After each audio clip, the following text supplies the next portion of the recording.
You are listening to the TV Obsessive podcast, brought to you by TVObsessive.com.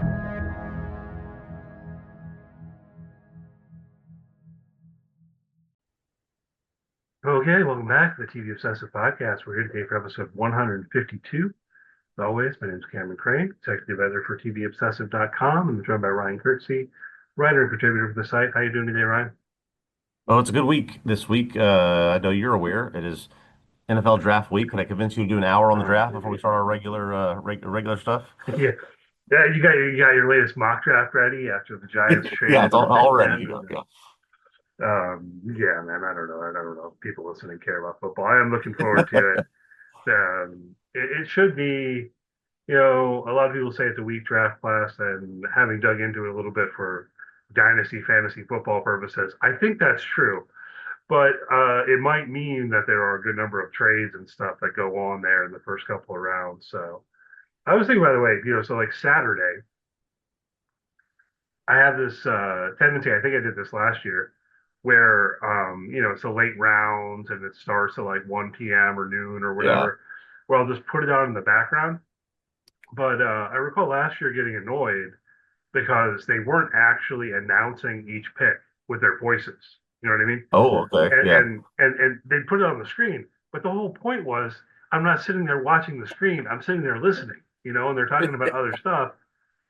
And so I don't know. I'm thinking about that this year. Anyway, if anyone out there has a recommendation for Saturday viewing where they actually say the name of each pick as it happens, Mm.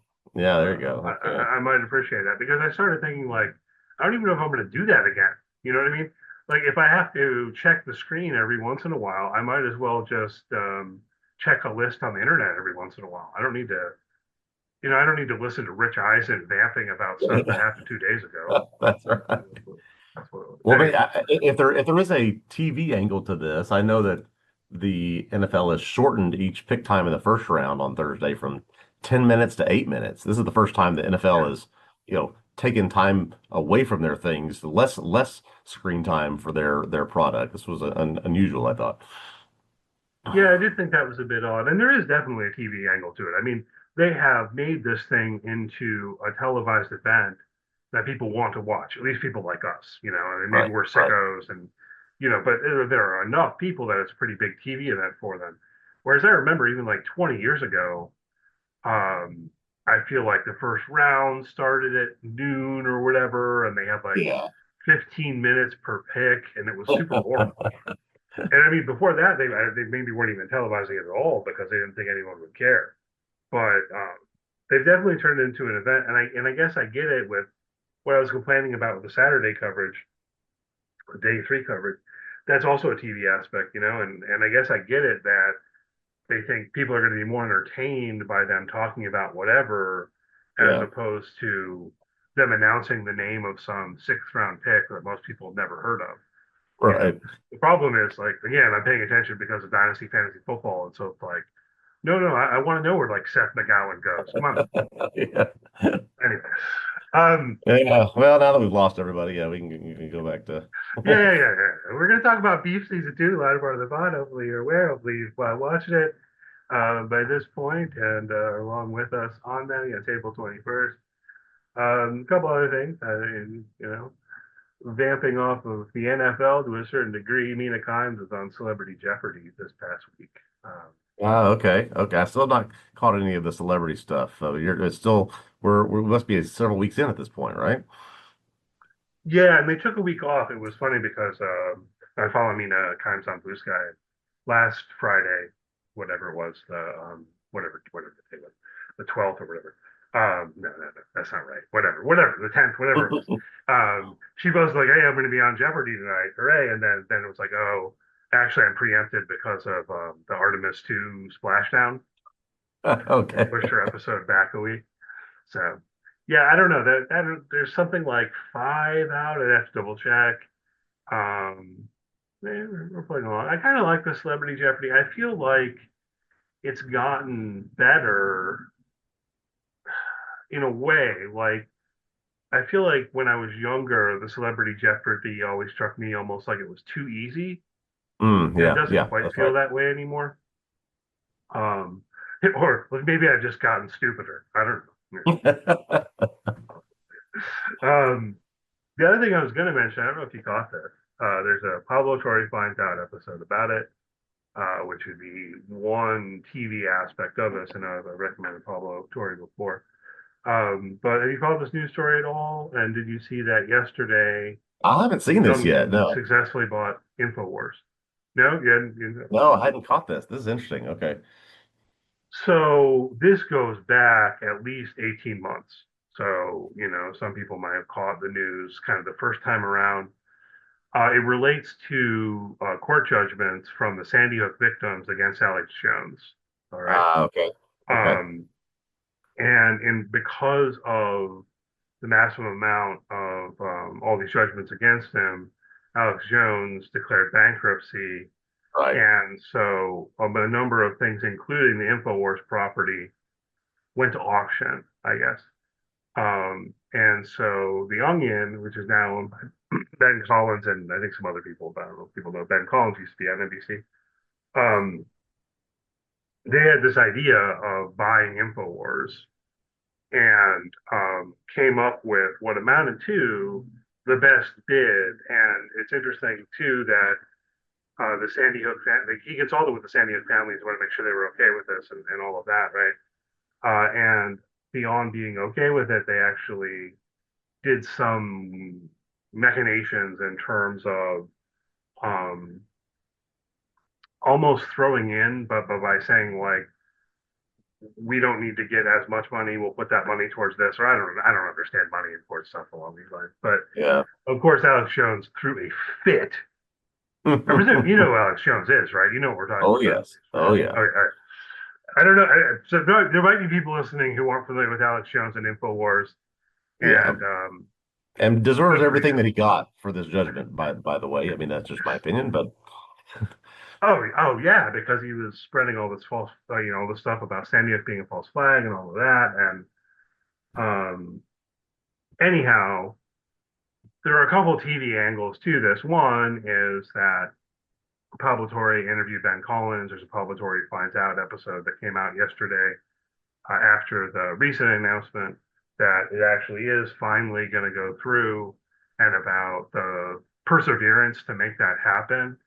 Because I mean, it was one of those things where it was like what they outbid was basically some kind of shell company for Alex Jones that was going to let him keep doing his show, right? yeah, okay. Um, but anyway, there's lots of ins and outs. You can watch the Pablo Torre episode on that. That would be at least one source for information. And then the other thing is that we don't quite know what's going to happen with InfoWars, which is kind of sort of TV, you know?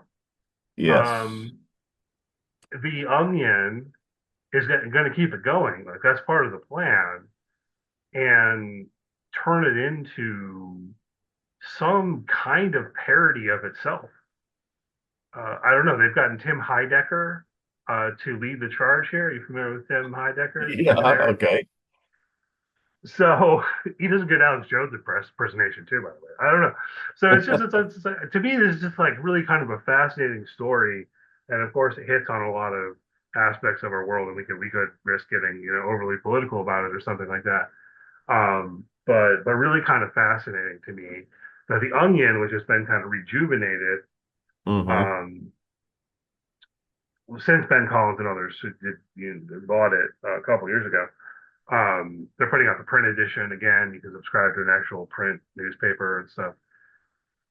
But yeah, I'm really curious to see what are they going to do with InfoWars. It's still at the stages where they think they're about to get access to the studio, but they hadn't quite yet, at least at the time of the interview and so on. So Yeah. you can keep an eye out for. They turned the O into an onion logo, and that's about all that's happened so far, I guess. Yeah. That's Tim It is dawned on me that we have several times on this podcast mentioned Pablo Torre Finds Out. Where can people watch Pablo Torre Finds Out? Do you watch him on YouTube? I watched them on YouTube. They might be hosted some other places as well. I know that they're associated with Meadowlark, which is Dan Levitard, and so on.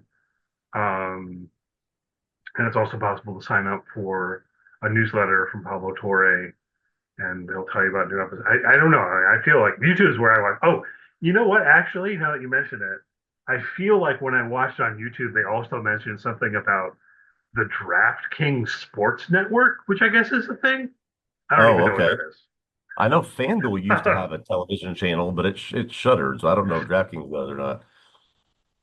Oh, I think they do. I think, they're like as part of a sponsorship deal or whatever.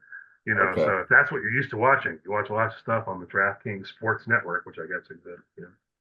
But yeah, it's on YouTube. There's tons of Okay. stuff. Okay. I guess it's been going for a few years now. Yeah. Yeah. I think so.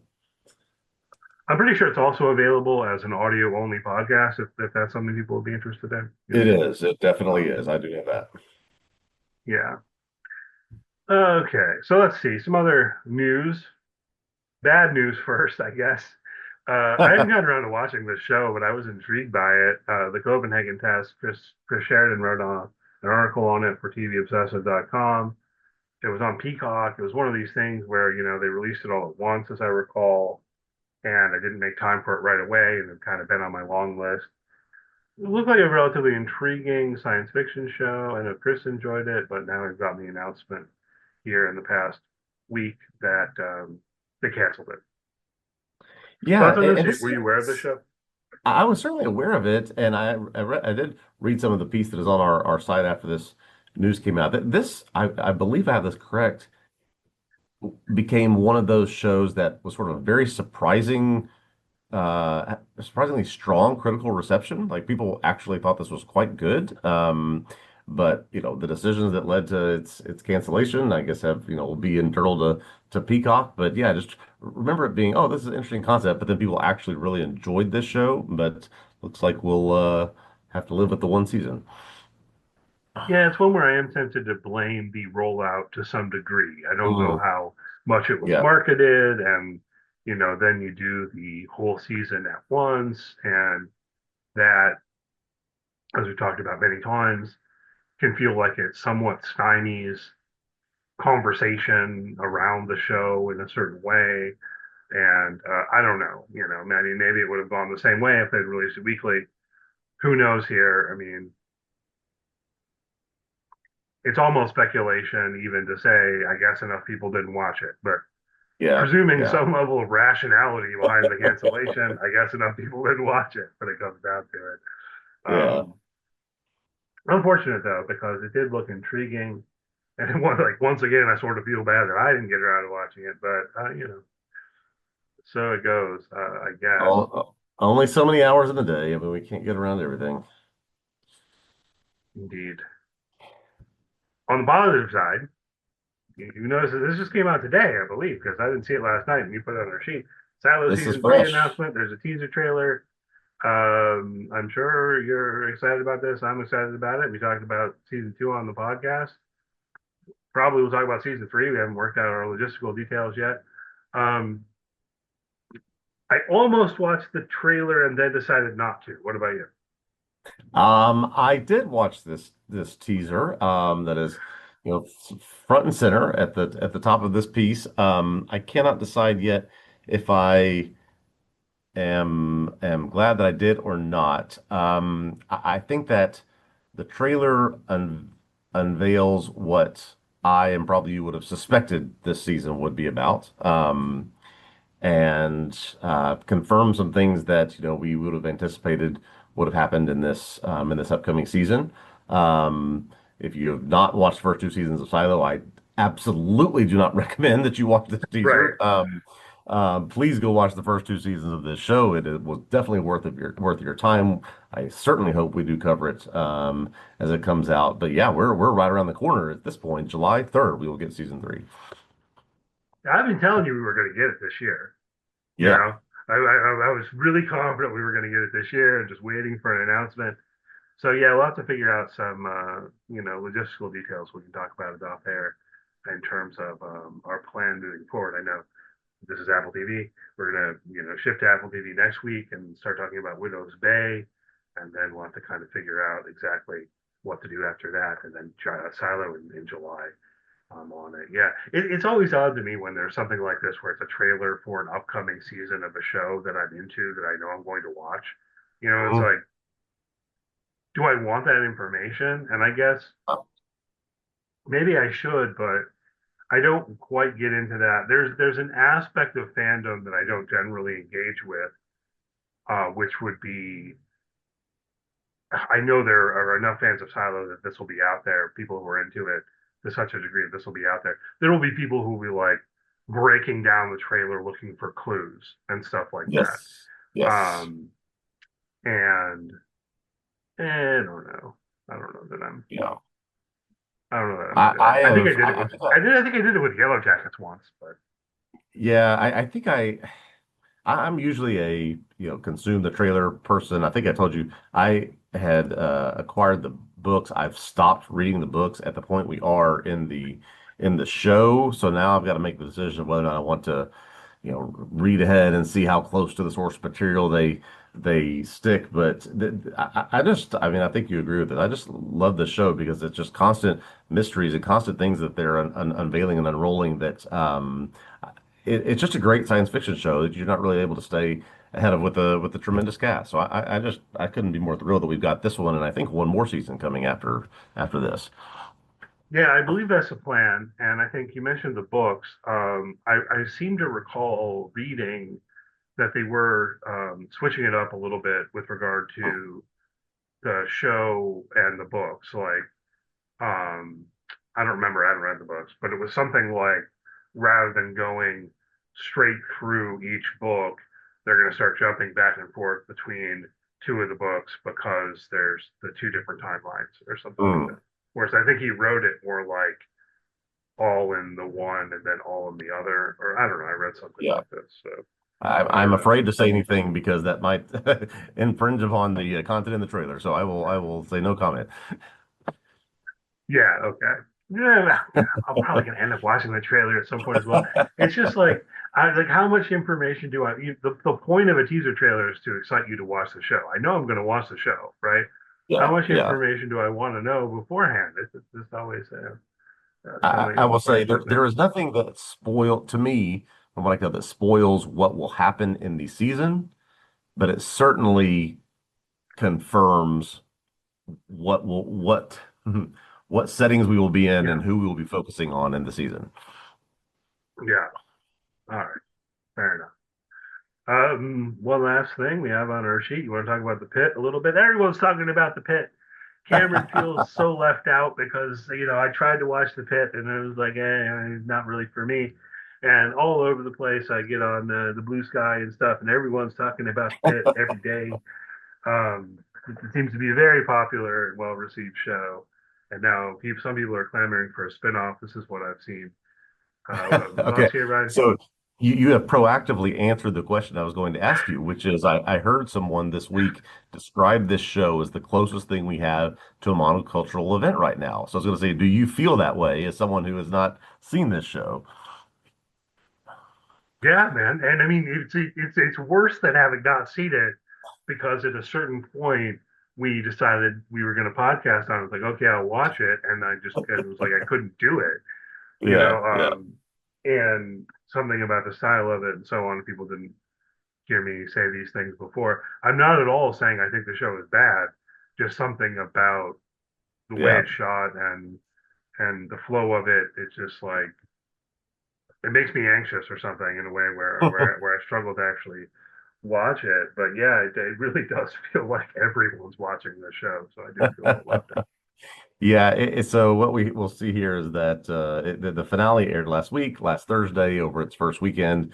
It had a series high of almost 10 million viewers. It's averaging now over 15 million viewers per episode. So this is becoming another HBO juggernaut. They listed along now with these very, very, very few shows that have averaged 15 million viewers per episode. So it is when we know another season is coming less than a year from now. That certainly is part of the appeal that it's a lot like TV used to be, where you get it every year, you get 15 or 16 episodes. And so, yeah, there certainly is definitely some pull onto the, what used to be with this show. Yeah, it's interesting in contrast.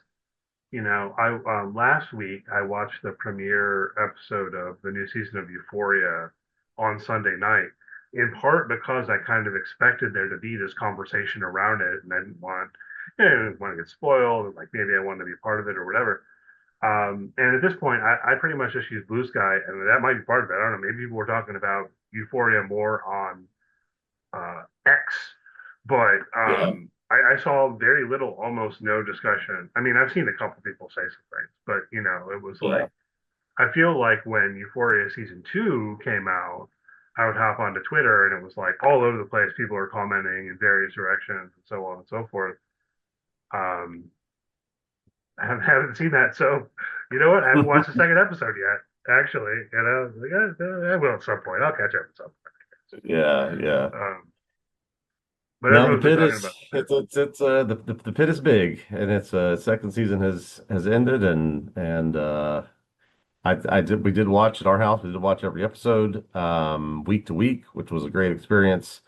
And yeah, just can't wait for probably next January for season three to come out again. Well, I'm glad everyone is enjoying it. I don't know. Like maybe I'll try to give it another shot at some point. But I didn't even make it very far in the first episode, and I Yeah. think it is a definite. It's a definite thing about me where again, it's like I can put certain other shows in a similar kind of category, and I think there's a through line as to why. Yeah. You know, I can never watch Veep. I tried. Mm, So I don't know if that makes sense to people in terms of similarity. yeah. But to me, Yeah. it's just like something about it's just like too frenetic or something. Like I can't. Well, second season didn't do anything to diminish that. I'll just if you were hoping for a reprieve to try to catch up on it. So no, if for anything, it got a little worse. Right on. All right. Well, you ready to talk about Beef season two? I'm looking forward to this. Yes, we've been mainlining this show over the last 5 days, so let's get into it. All right. Again, we talked about Beef season one last week. If anyone wants to go back to that, of course, it's an anthology show. But potential spoilers on the table for season one if something happens to come up, and definitely spoilers for everything in season two. We're going to do our best to talk through the whole season here. So hopefully you watched it. We'll put a little bit of music in and be back with you in just about 10 seconds.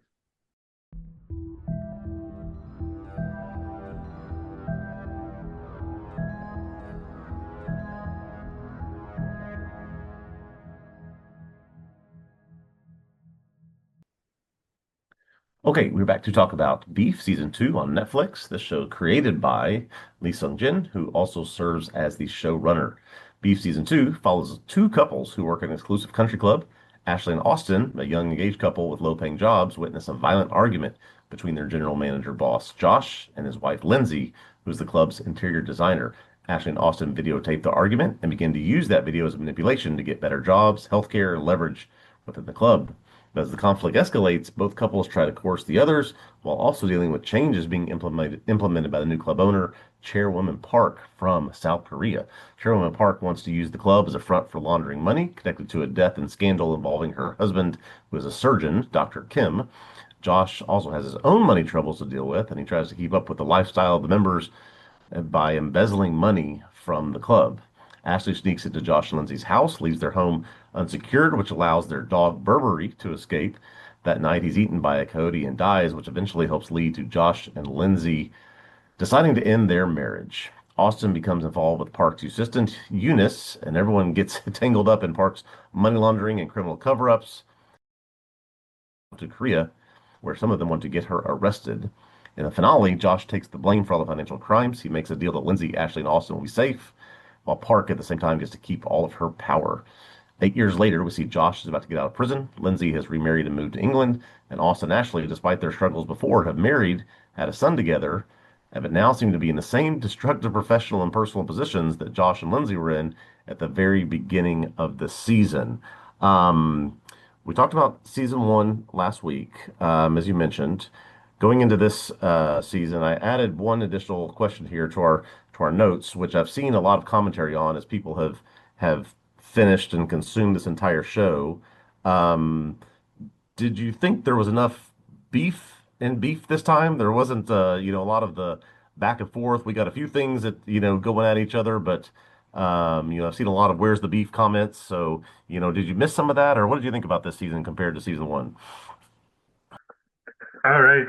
Yeah, we can start there. I mean, it's interesting because it almost leads me in the direction of almost a kind of philosophical reflection of what we mean by beef. You know what I mean? So it's a slang term. We kind of know what it means. You got beef with someone or whatever. Yeah. And I don't know. I mean, I guess for me, I'd push back a little bit on these people who are saying there's not enough beef because I think it runs throughout in a meaningful Yeah. way. It just tends to be more subtle. Yeah, there was definitely some subtlety to what happened here. We got a lot of vandalism, a lot of destruction of things. We got a couple things happen with drinks in this season. We had Mm. some things where they're certainly trying to manipulate each other, particularly at the beginning with the video and all of that. But maybe not to the extent, but there is certainly a subtleness and a sense of we're going to exert levels of power over you as the beef that exists between these different classes of people. Right. I mean, I think that was the most interesting thing I thought about this season was how it explored class differences, you mentioned, and also generational differences. Mm, And so, maybe what people are thinking when they're complaining about there not being enough beef is that, oh, well, a lot of stuff is simmering, as it were, right? Like yep. there's to me, I think there's felt tension in almost all of the scenes where these people are interacting, um, even when they're being nice to each other. Yeah, that's right. So, are you feeling that? And so, to what degree do they hate each other? To what degree do they not? I mean, there's definitely thinking about just first kind of structural differences with season one. One of the things we talked about last week was about how that ends on a moment of reconciliation or Mm, conciliation because they weren't friends to begin with. Um, and we didn't expect season two to do that. And meaningfully, it doesn't, but it kind of does. It does it in the middle, yes, yes, it in a does. certain way, at least between Ashley and Lindsay, right? Um, but you mentioned in your summary the thing about how Ashley breaks into their house and ends up letting their dog out and the gross stuff with the drinks. I don't want to dwell too much on that because it's gross, but there's gross stuff with the orange juice. Um, and then later is even grosser, I think, on the airplane. Yeah, Um, but then the whole next episode is about Lindsay and Josh looking for their dog. yeah. And personally, that was my least favorite episode. I don't want to complain about it too much, but I feel like I might be in a minority here. We can talk about that and why. But even with that said, I don't think it was a bad episode by any means. One of the Mhm, things mhm. about it is underneath everything, you have to still be thinking about the fact that their dog got out because of Ashley, right? Which, Yeah. if you're just focused on that episode, you've got Josh and Lindsay arguing about who left the door open. You've got Ashley showing up, being enthusiastic about helping to look for the dog and everything else. Um, and nothing in that episode itself references what happened in the previous episode where Ashley was the one who let the dog out. And it doesn't come up again until a few episodes later, like explicitly. So I guess that's subtlety, but I mean, it's definitely like paying attention, but also bearing things in mind that are kind of simmering beneath the surface of some of these Oh, interactions okay. relates That to was the that was beef, exa that I was think. exactly the word I was going to use, which is even in that episode where you see this relationship build and percolate between Ashley and Lindsay, which seems to be real, which seems to be authentic, and it seems different than the episode or different than the relationship that say Josh and Austin begin to build with one another. The Lindsay and Ashley thing seems to be pretty real, but to use your word, simmering underneath this is ideal. This is built on this thing that Ashley even unintentionally let their dog out. This is all her fault. And once that comes out, which in a show like this it's going to, then that thing is just going to crumble despite how strong they built it, from the past few episodes. Right. Yeah. And that's where also I feel like really interesting sort of investigation of class dynamics and the setting of the country club really helps on that front. I don't know Yeah. how much experience you have with country clubs. I Not worked at much. one briefly Oh, when I was okay. younger. I briefly had a job where I waited tables at a country club. Um, it would it would be the worst job I ever had, although there's one worse than that, and I don't want to go on a tangent. But it was pretty bad. And this is part of why it was bad, because unlike I'd waited tables before that, just in a restaurant, on Mackinac Island actually. And your general kind of thing, you're a server, you're working for tips and everything else. Whereas then, when I worked at the country club for a couple months, I didn't get tips really. Like they were potentially allowed to tip, maybe, but instead of it being for tips, it was like they paid us $7 an hour. And look, this was like 2002, so I mean, I don't know. But the dynamics of that, I mean, I presume it's similar in whatever country club, you have to think about it. But I felt like the members of the club very much wanted to treat the staff like their servants, right? Yeah. Yeah. And and that's definitely the structure of it. So at a certain degree, it's almost like fair enough. But even thinking about the difference between being a server at the country club, being a server at just a restaurant, sure, if it is at a normal restaurant, as it were, it's a similar kind of thing. Like I'm serving you, but maybe because there's a more established thing over the course of time or whatever, Yeah. at the country club, it was almost like I'm looking at you like my servant. I don't know if this is making sense.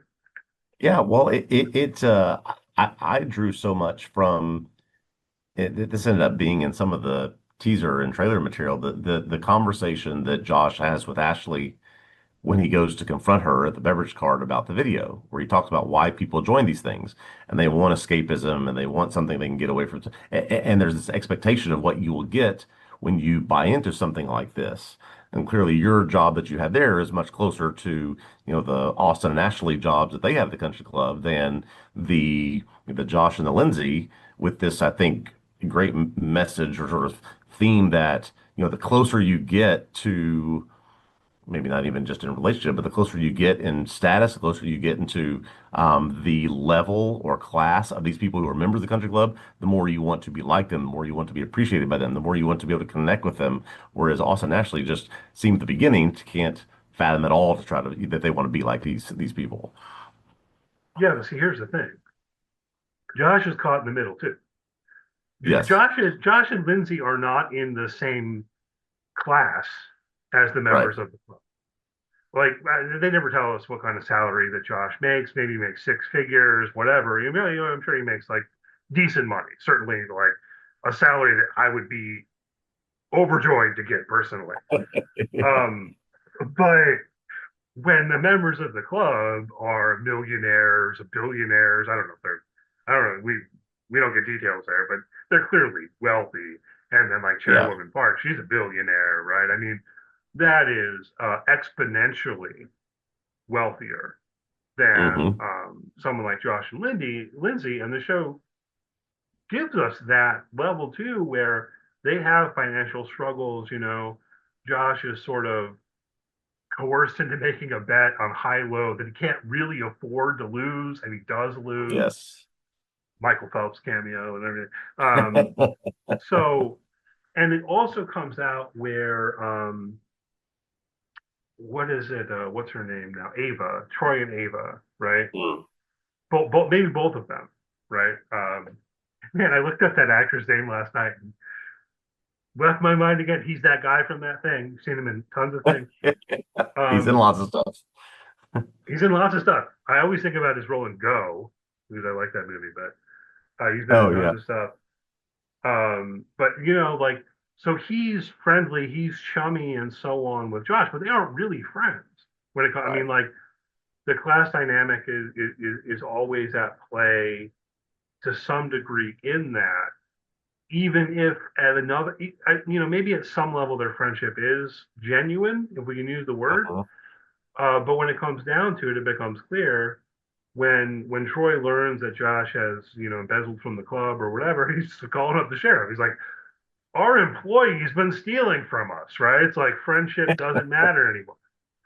Yeah. And it's maybe even more explicit when Lindsay is trying to get Ava to help her or whatever when they're in Korea. Whatever Ava says exactly, I don't recall. But it's like, no, when it comes down to it, you're staff. Yeah, It's like exactly. you've been doing all this stuff for us because it's your job to, and so on, right? So there's kind of those Yeah. class dynamics at two different levels that they play with in ways that I think are really I, interesting. I did love that so much. I wish I had tracked to your point the number of times Josh has to comp a drink or give a free lunch or give them a round of golf or go above and beyond or go get something just this idea that relationships are built on one side taking and one side giving. I mean, there's no sort of Mm-hmm. realness there. Yeah, there are these moments where, um, Troy is like, come get on my jet. Let's go party for the night. But, just to sort of keep up with make sure I can keep getting all the stuff I need from you when we're at the club. And so, yeah, that's just that Mm-hmm. dynamic of Josh and Lindsay being stuck in the middle of these multiple levels of this sort of class warfare, this class confrontation of sorts I thought very, very interesting that, they had so much they thought power and leverage and authority uh, over Austin and Ashley, but in a different way, the Troys and Avas of the world, and certainly the Cherubim and Parks have that i- i- even more over Josh and Lindsay. Yeah, absolutely right.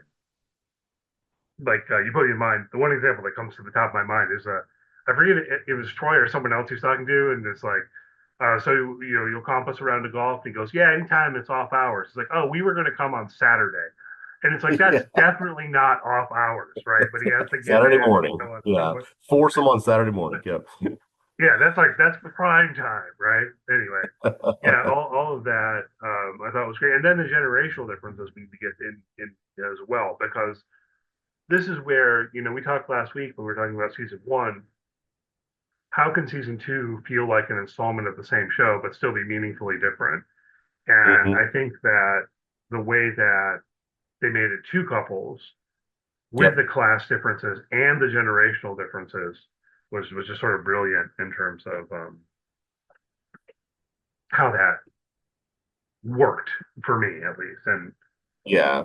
And I guess that dynamic is a holdover or I think a through line from season one. The couples you might think of the brothers as one of the couples last season, and then obviously the married couple from season one. But we sort of yeah, speculated would there be anything that held over that tied these two seasons together, unless there's some really deep cut Easter eggs. I didn't see anything that connected these two stories. no, I don't think there was not in any explicit kind of way. I Yeah. wondered if there would be.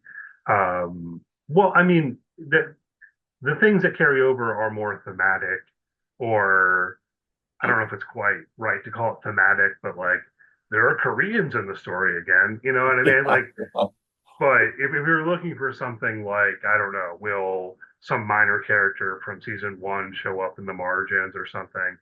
We didn't Yeah. really get Yeah. that, which maybe is fair enough. Maybe that would have felt too fan servicey or something. Um, but to try to like segue from the class stuff to the generational stuff, one Hmm. thing that I think is right there to kind of bridge those gaps is how, when it comes down to Ashley and Austin blackmailing Josh and Lindsay, or Josh, Yeah. with the video, it's just a matter of she needs health insurance. Yeah. That's really like all they asked for, right? Because they found out that she's got this problem with an ovary and so on and so forth, and they have this conversation about late stage capitalism and all of that kind of stuff. But then they fundamentally just like blackmail Josh in order to get her health insurance, and then afterwards, Austin's like, maybe we could ask for more. And there are those dynamics, but then at the same time, ways in which they seem to feel guilty a bit about what they did, particularly Austin. And so, I don't know. I'm not Gen Z, and neither are you, right? We're older. We're Xennials or Yeah, whatever. yeah. Like the show creator here, Lee Sung Jin. We talked about that last week too. But I don't know. Thoughts here about the kind of generational divide at play? Well, it was just interesting to your point of them thinking they knew what they wanted or thinking what they thought was best to get out of that situation, to get out of that coercion or get out of that blackmail. And really what the two of them ended up getting was a job with a lot more responsibility and a lot more crap that's going to be put on them that I'm sure that Ashley has no desire to do. They do get health insurance, but quickly learn that they've either been signed up for or the only thing they had available to them was something with a $5,000 deductible, which at a $45,000 job in California, you're never going to be able to afford. So it's like you coerce yourself or coerce others into a whole other set of problems for yourself. So not really understanding what it is you're asking for. I just thought that was a very interesting Yeah. commentary on sort of the Gen Z mindset.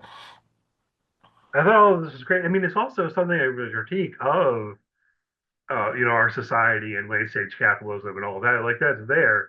I realized I did want to mention something about you. You talked about when Josh approaches her at the cart and so on. I thought that scene was Hmm. also great, and it's clear that he is like trying to manipulate her, kind of almost trying to bribe Yeah, her, right? Like yeah, the yeah. way in which she resists taking money from him makes sense. So I think a lot of it does make sense, and at the same time, yeah, I don't know. You said just now something about Ashley maybe not really wanting to do that job. I think I disagree. I got the sense that even though she had blackmailed her way into getting this promotion so that she could get health insurance and more money, Yeah. when she takes a job, she wants to do a good job, is what it seems like to me. I absolutely think she wants to do a good job. There are just unintended consequences, such as being the invoice mule for some illegal activity, being the person that Lindsay can give all the phone numbers of the rich wives to, so she can be at their beck and call, right? So it's like you're asking for and certainly this is not probably a part of the job description, but you got to understand what you're asking for when you want more responsibility at a place like this. Yeah, but that last thing you mentioned, that's part of the beef, right? Because that's not part of her job. That's Yeah, Lindsay yeah, being petty, yeah, right? Um, and putting all of that on her, which she's then going to have to accept and does accept in terms of people bothering her all the time or whatever. But that's part of the beef, I think, right? That's part of the pettiness. And and also then how I think Ashley wants to do a good job, but Josh has no interest in that really, right? Um, like whenever you got what you wanted, yeah. like leave me alone. And she's like, well, I need like training and orientation and stuff like that. Um, One thing to go back to the generational differences, because I do want to talk about this at greater length. I saw a couple of things with um, Lee Sung Jin, including at least a clip of an interview on the Daily Show. I guess he was on the Daily Show. Hmm. I didn't watch the whole interview, but I saw a clip of it where he was talking about this in particular, in terms of the inspiration for this season. And it's kind of interesting that I guess a number of things come from real life experience in one way or another, including the long emergency room wait and stuff like that. But the central thing, of course, is kind of the inaugural event, which is the fight between Josh and Lindsay that, Right. you know, edges towards violence, edging towards Definitely. violence. There's destruction of property involved and so on. Anyway, it was interesting because in the interview, he said he had this experience, this personal experience, not of being in the fight, but being more like Austin and Ashley, Yeah, like walking in his neighborhood and hearing slash observing um, quite a row between people who lived in his neighborhood. And you say like, be really careful because I live in the neighborhood. I'm not outing who these people were, but it was beyond that he said part of what really started inspiring him was that when he told his like Gen Z colleagues or friends or whatever about this, they tended to all say, oh my God, did you call the cops? And yada, yada, yada, and so on and so forth. But that when he said something about it to people more our age or, a little younger, a little older, whatever, more Gen X, millennial, whatever, that Yeah.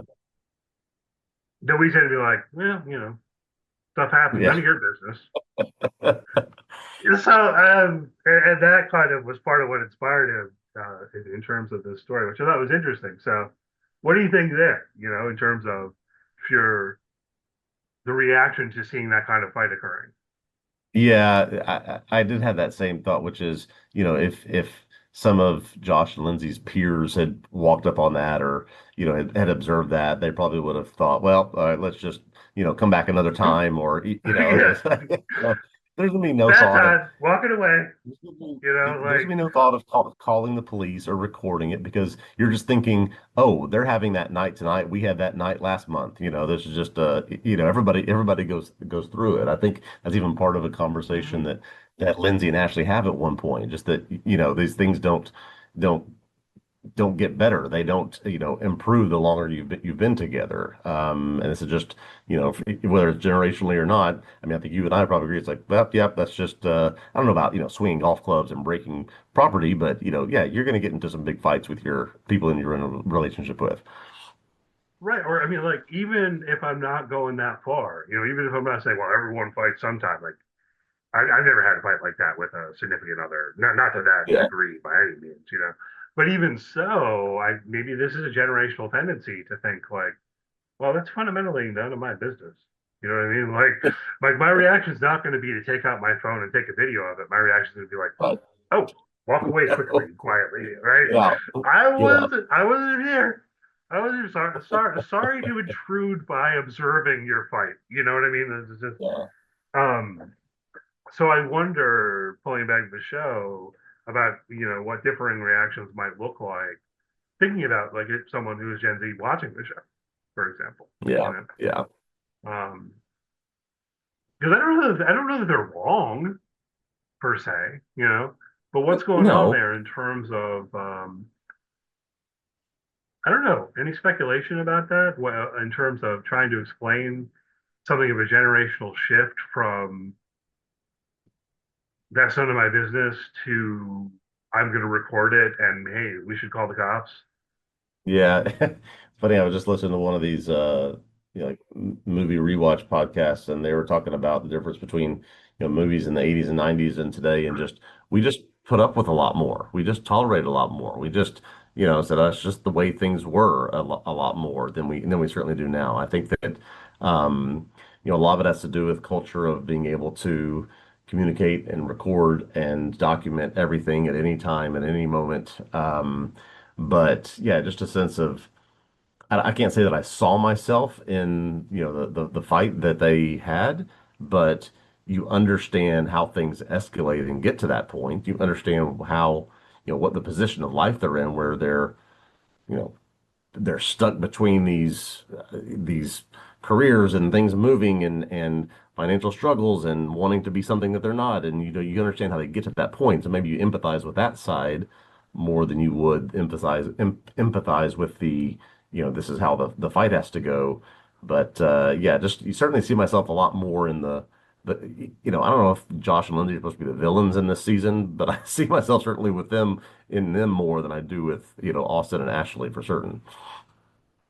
Yeah, well, that's an interesting comment. I don't know that either are supposed to be the villains, and that's another structural similarity to a certain degree with season one, because Hmm. you know, I don't know, maybe you feel more sympathy or empathy for Danny or Amy, but I don't know that you got a good reason for that. You just feel like you like them more or something like that. Like neither character in season one really had justice on their side. They're both being Right. petty and bad. Um, so I think there's a certain structural similarity along those lines here in season two. But yeah, man, there's something else I was going to say there. Oh well, maybe we'll come back to it. Um, so they blackmail Josh and Lindsay, Actually gets a job with health insurance finally. Then they did practice some like light fraud in order to get Austin a job at the club because he's not actually Yeah. um, a physical therapist, right? And Josh and Lindsay at the same time are engaging in some fraud, I guess is the appropriate Hmm. word, right? Yeah, Um, absolutely. to pursue their dreams and so on and so forth. And at a certain moment, they're like, oh, it's great that we've got this incompetent girl in this job because we can just do what we want to do. So there was definitely a point here, particularly towards the middle of the season, but maybe it carries throughout in a certain way. But there was definitely a point where it felt like the show was examining this feeling like everything's a scam. Yep. So you might as well do some scamming. Otherwise, you're just a sucker or something. And that's felt by the younger people and it's felt by the older people as well. Any thoughts about that? Yeah, I think those are literal words Josh has with Lindsay when he confesses that he started embezzling money at the clubs, that everyone's scamming, we just have to do it to keep up. And I did clock that. I didn't realize this in the moment, but I did clock that after we see what Austin and Ashley do with the physical therapist license, then we see what Josh and Lindsay do, Josh initially to embezzle the money from the club, and then we see what the chairwoman is trying to do to cover up a death and to funnel money through. It actually started with the Gen Z people, trying. They're the first ones that we see do the criminal activity, right? And so there's no, well, there's difference, I guess, in terms of levels or degrees in what they commit, but everybody's just trying to do something to get themselves in a better position. Yeah, and in the middle of all of that, there's also the I think it's Troy again, because Troy is kind of the main member who's in the story. I Uh-huh. think it's him. But there's this discussion amongst him and some others about I forget what they're calling it now, but it's like the whole idea for tax purposes of like buying a work of art, even though you don't really care about the work of art. To I don't remember the details, The but buy, borrow, die. this what is it again? The buy, borrow, I die deal. Yeah. Yeah, my borrowed idea. I think that's I don't know. I didn't look into it, but it struck me as a real legal thing. And like there's stuff like this, credit default swaps and all this kind of crap that are legal things that, from a certain point of view, though, they also just like kind of feels like a scam. You know what I mean? Like Yeah. Yeah. what do you mean that you're getting money by betting that that stock will go up or down or whatever? You know what I mean? And it's like, well, with the one hand, I'm going to bet that the stock will go down, but then on the other hand, I'm going to, buy low, whatever, all that kind of crap's kind of tied up in as well with, I think, this sentiment. And I don't know. I mean, to what extent do you feel that way in the real world? It definitely seems to me like there can be this sort of feeling, maybe particularly over the Yes. past couple of years, that lots of people are making money just by doing things that feel an awful lot like fraud, corruption, scamming, or what have you. And I don't know, like scams make the world go round or something. I mean, it's sort of depressing thought, but do you ever feel that I way? mean, Sometimes I feel there that is way. of this season that is exempt from those practices and that is using it in some way to try to further their position. So, I mean, yeah, I certainly think that's the commentary. Even the innocent Gen Z, they're so naive or they're so idiotic, whatever it is, they figure out real quick the way to get a full-time job is to just forge a license, get them in there. Well, and then even, if you want to tie it in, we can even say even the health insurance, you know, they sort of naively think, well, now that I have health insurance, I'll be able to get this medical procedure that I need. She doesn't know what a deductible is, and then come to find out, no, that's money we have to pay. What even is health insurance, right? So it's like the health insurance is a scam too, man. Um, and I don't know there's something to that. Whether the lesson to take is you might as well also, do some fraud, I don't know, but you can see how it all comes together in that kind of direction for sure. Let's see a couple other things I wanted to hit on here. A couple of things that feel almost like I don't know if they're loose ends or what, but I think they might be worth talking about briefly. Um, I guess the one that happens earliest would be Whoosh getting killed by the car. Yeah. I guess Park was behind that. I mean, we have to make the inference. Eunice makes the inference. You Yeah. agree, or I mean, yeah, That certainly is the only impression I came away with, that they did this for him because he wasn't willing, or he was only willing to stay silent if they gave him a promotion. And so, make the call or send the text, and he's taken out because he won't agree to the terms that Park wants. yeah, makes sense, I guess. But maybe it's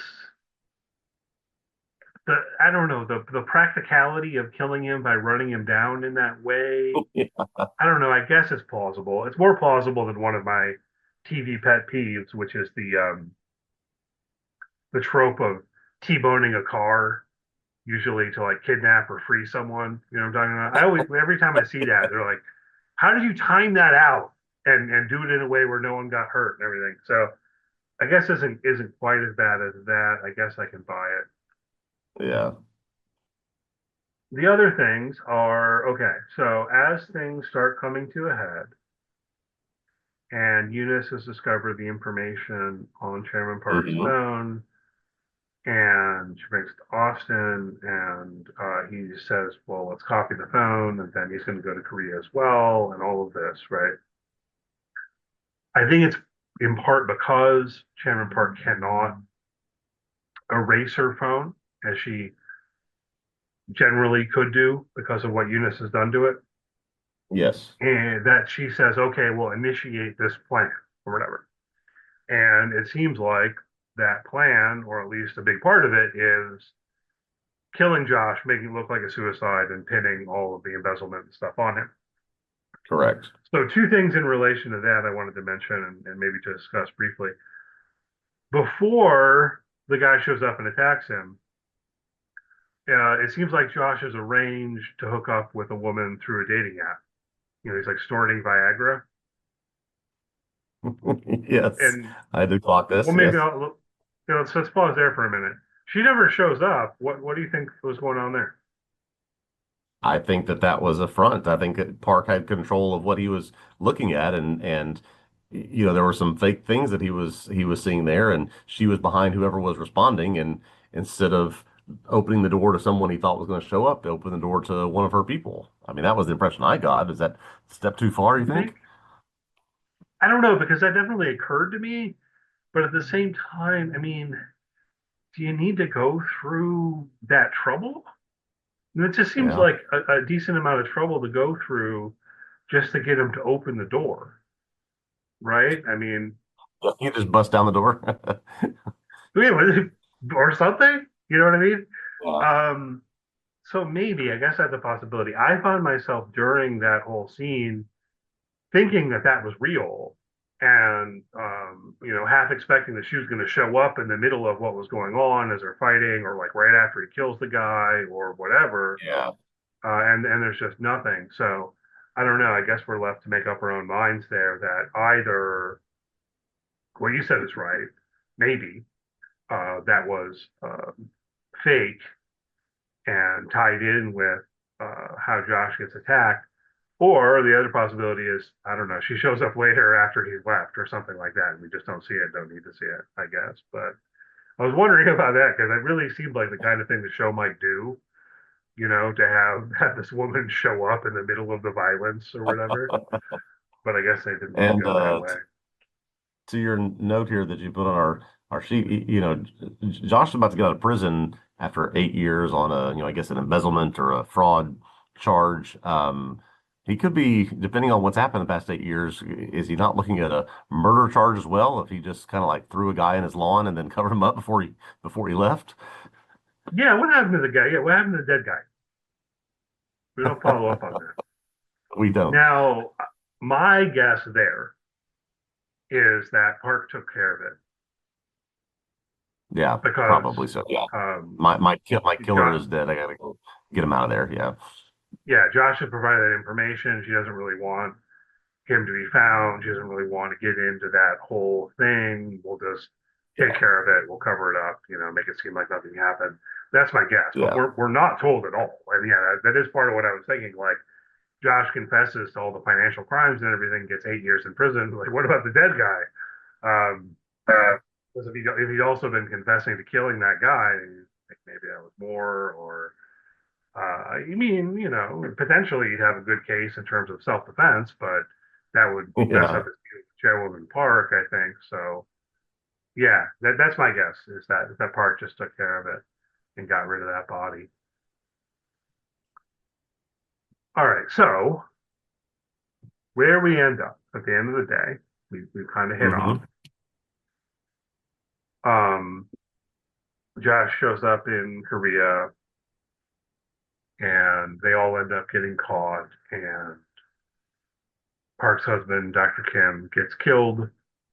And there's also this stuff with the USB drive where Yeah. Ashley takes it from Austin and hides it. I got to say, over the course of the season, just to take a step back for a moment, talk about Ashley. I felt like I was very much on her side at the beginning of this season. Yep. By the end, not so sure. I Definitely mean, not. I was definitely not on her side at the end. no, she did a number of things, and in terms of lying and so on, and of course there's the whole dog thing, breaking into their house and all of that. But in a weird way, it's almost something like stealing that USB drive in the middle of the night and lying about it. That felt worst to me. Not maybe from an objective point of view, but in terms of the relationship at least. Well, and because of that being, even in terms of their situation, that being really their only way out of what predicament they think that they're in.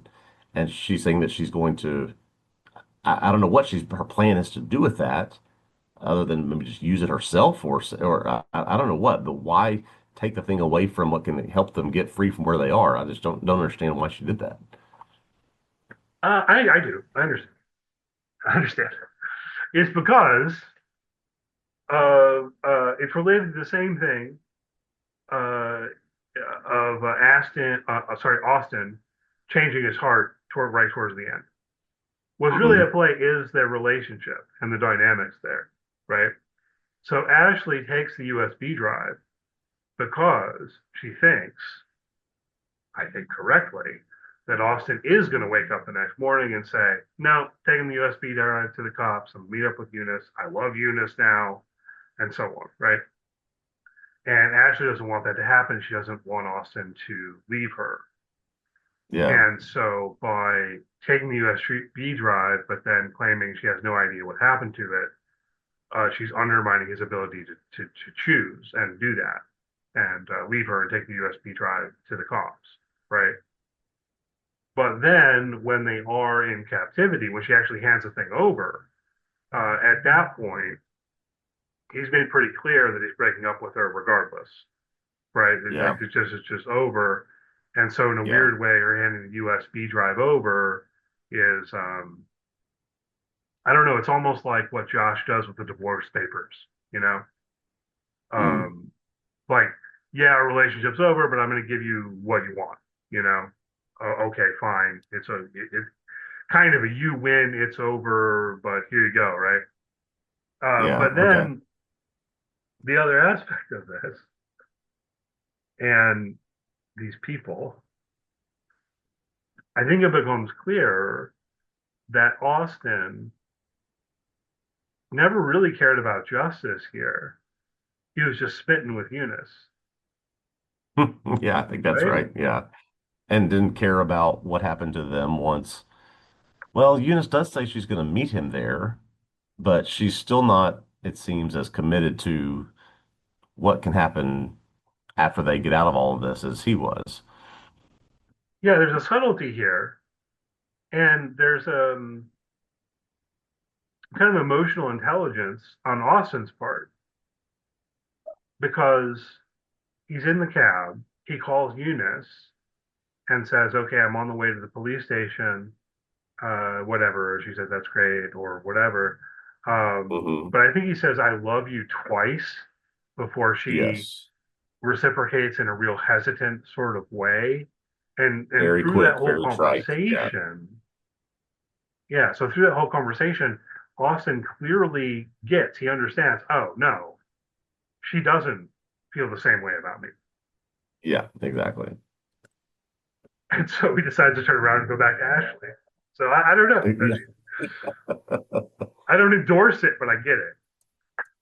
Yeah. No, I completely understand that. It started on the plane, continued while they were in Korea, then in the car on the way to the police. So he finally got the message there. Almost too late, but he got it. Well, it's almost like because when she's on the plane, when they're on the plane together, Eunice says something like, "Oh, well, I can't, Not yet. reciprocate while you're still with Ashley or whatever." That was the other thing when he's in Right. the car on the phone with her. He says like, "Oh, so I broke up with Ashley," and Broke over her response is like, "All right, okay." there. Um, we don't know what happens to Eunice either. No, Any no resolution speculations to that about them? at all, it seems. She's not in a good spot at the end. I mean, certainly if Chairwoman Park were to find her, I don't know if she'd kill her or what, or Yeah. if it I, even matters because she doesn't have evidence. a story like this, I'm led to believe that, you can't run forever. The people that she was working with abandoned her. So Park eventually found her and took care of her. That's the future I think I settled on. Yeah, probably. Another, okay, so another kind of parallel here potentially, where we were talking about with Josh and Lindsay's fight, how Hmm. maybe for generationally related reasons we'd have some kind of tendency of saying, "Yeah, none of my business. I'm going to stay out of that." What about the whole thing of going after Chairwoman Park, right? Where when Eunice finds the information and she comes to Austin and so on. Um, Here, I mean, well, it's hard to argue that you shouldn't do anything, but certainly if we're at all focused on something like self-interest, it's not a good idea to try to take on this billionaire woman. I don't know. Any thoughts on that? I was gonna say, I think you and I have enough um life lessons to understand that it'd be pointless to go after someone like that or try to, do battle with someone with resources like that. Austin and Ashley aren't necessarily in that position, but it seems like I'm trying to remember at what level Lindsay was in on this plan. I think she was in on it, but she just has nothing left to lose at that point, I guess. No, she didn't know about it, at least not initially, right? Because the way it goes is Eunice comes to Austin. Austin wasn't going to go to Korea. And then again, because he's smitten with Eunice, he's going to help her Yeah, try to take down Chairwoman Park. And at least that's how I'm reading all of it. Like all of Austin's motivations are in relation to his crush on Eunice or what he thinks is going on there. yeah, yeah, So, and yeah, neither Ashley or Lindsay know anything about it. And it's sort of important in terms of the fights that break out on the plane and the way that ultimately leads Lindsay to throw the phone into the toilet. Mild quibble here. She says she flushed it. The phone wouldn't go down the toilet. The phone's still there. no, Why didn't they go find the phone? I mean, it might not have worked anymore because she threw it in the toilet. That's possible, but they didn't really you pursue might still that be able to get something off of it. Yeah. for my taste. Yeah. Like the phone's still gonna be in the toilet. It's not actually going down the hole of the toilet. So I don't know. But no, so it really seems to be all Austin and Eunice in terms of having this plan with the information to take on Park, and the others just get sucked up into it because they're on the Yes, periphery of yes. things. But yeah, I I think that's mean, right. it sounds bad in a way, but I agree with what you said. I feel like just stay out of it. You know what I mean? Like you're not That's the lesson you're of not the going to win, season. Stay in your own and lane. that sounds terribly cynical, I guess. But uh, the savvy move is, oh well, no, No, okay, you gotta not just my business. give her her phone back and pretend you did not see that. Is the like That's right. good advice in, practical terms. Park at one point, related to that, I think, gives this kind of monologue about self-interest, which I would definitely philosophically want to push back on in certain ways. But I don't know. Any thoughts on that? I mean, she's basically arguing for kind of egoism. Like when it comes down to it, people just care about themselves, even if like you kind of pretend to help others sometimes or whatever. When it comes down to it, everyone really is self-interested, and that's why capitalism fits with nature. All of that. You know what I'm referring to. Any Yeah, thoughts there? that was an interesting conversation near the end, and I'm trying to remember how many times, how many characters beyond Park bring up this idea of capitalism, how it works, the self-interest, the self-motivated nature of it, and almost not directly, but we as I think viewers could equate it with the things that have gone on this season, the scams, the fraud, the other things, the things that just are about self-preservation, almost in a way Lee Sung Jin almost saying these things are a part of one another. They're entangled, and you can't you can't untangle them because of the self-interested nature of both needing to look out for myself and also what capitalism represents. I mean, that's sort of the message I got. Yeah. And one of the things I think is interesting in terms of how this season of Beef explores that is, even if there's something to it that's coming out through the story, I think it's also clear that, well, it's not necessarily rational self-interest. You know what I mean? Like, um, the way that people are motivated through emotion in various Yeah, ways is also a part of this story.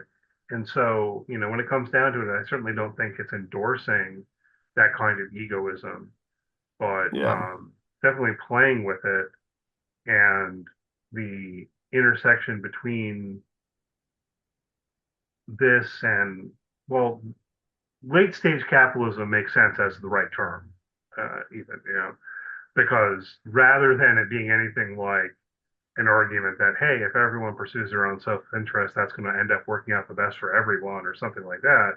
It's sort of, well, everyone's pursuing their own self interest. And even if they're doing that in shady ways that feel like fraud, you better do that too, or else you're just going to get, you're going to be exploited. that's Uh, right. so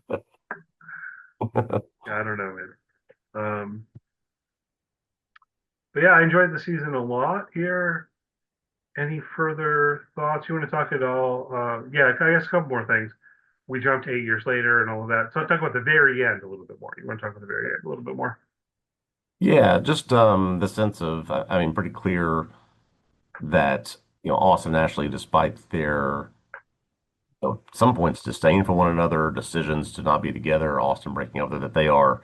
We flash forward to 8 years later, and they are literally in the exact same place. At least Ashley, in terms of Josh's role, presumably Austin still has some sort of prominent place within the club, and here they are at the at a similar event, sucking up to people, and then we get in the car, and they just seem just totally done with what the front they have to put on, the things they have to do. It's just a flashback to this very first scene of the series. Right. So they bought into the fantasy and then are also experiencing the reality of it underneath. Yeah. Um, Whereas with Josh and Lindsay, even though when he's getting arrested, she runs and kisses him and says she'll wait for him, she doesn't. Hmm. And when Josh finds out about that, he's about to get out of prison. He just says things like, well, that makes sense. No Yeah. hard feelings. Right. In a weird Yeah, way, and I I feel found like it they, interesting and like in reading some things, she seems to have moved to England. She's in some sort of, countryside cottage of some sorts. And she's kind of in this bathroom that, from a design perspective, looks pretty hideous and unlike anything that she would have ever done before. So like she doesn't care about that stuff anymore because yeah, she's been able to leave some of that behind and move on of sorts. But yeah, just interesting that that's the final point where Lindsay ends up. yeah, in a weird way, it feels to me almost like Josh and Lindsay have, you know, gone through the fantasy and had a crash and now they're living in reality. So in a weird way, it Yeah. almost feels like they're getting the happier ending, even though they're divorced, they're split up, and so on and Yep. so forth. Whereas Austin and Ashley are caught up in the thick of the stuff that Josh and Lindsay were caught up in at the beginning of the season. Yeah. And Josh seems to have found himself in a place that he is happy in, which is relationships built on he was able to get things for people and provide things for people while in prison. Yeah, Josh's life after prison, I think, is going to be an interesting story to tell. Yeah, we don't get to see much of any of that, unfortunately. Any thoughts here about the? I guess it is the last shot, right, where Chairwoman Park's at the grave, and then it kind of spins out and so on. Any thoughts Yeah. about how you interpret that? So, so there's an interesting video conversation on the Netflix site for sort of the commentary about their shows between Lisa and Jen and the director of this episode, where they talk about the last scene that they shot that they had decided and was in the script was Park talking to the grave of her ex-husband. Um, and they decided later on to go back and reshoot this overhead or drone shot that sort of pulls up and shows this symbol because he said that during the filming of this show, he was very intrigued by these Buddhist samsara paintings and these ideas that these sort of circular ideas that constantly represent life, death, suffering, prosperity, and sort of the ongoing cycle of all those things. And how he wanted to represent that is they went back and shot this at the very, very end, and how you look at each of the quadrants of this circle, and it's one of the character or one of the couples of our show, and they're sort of saying the lines they said earlier in the season. So there's just sort of never-ending cycle of all these things that they just went through. Cool. Yeah, and that was basically how I interpreted it, although I hadn't watched or listened to the thing that you were referring to. It's like circle of life, derogatory. Yep. But yeah, Yep. samsara, right? That is the concept, right? Yeah, I did a little Buddhism and comparative religious thought class or whatever in college. So yeah, it's something familiar with that. Yeah, no, that's a great connection. Yeah, that's really interesting. So cool. Other thoughts about this season before we wrap up here? I think that's it. I really did enjoy this different, but very much enjoyed it. Yeah. Yeah, me too. So thanks always for listening. Hopefully you enjoyed the podcast. If so, please do leave a good rating, review, all that good stuff. If you're on YouTube, hit that thumbs up, subscribe to our YouTube channel. Greatly appreciate it. You can check out TVObscast.com to find written work on all sorts of TV shows, past and present, and into the future. If you want to follow the site on social media, search for TV Obsessive. You should find us. And as for the podcast, we're going to be back next week. The plan is to start talking about Widow's Bay, which is going to premiere on Apple TV on April 29th, or maybe on the evening of the 28th, however they do it exactly. But we're probably going to be recording on the 29th there on Wednesday, and we'll get the podcast out for you, and we'll see you then. Looking forward to that and see you next time.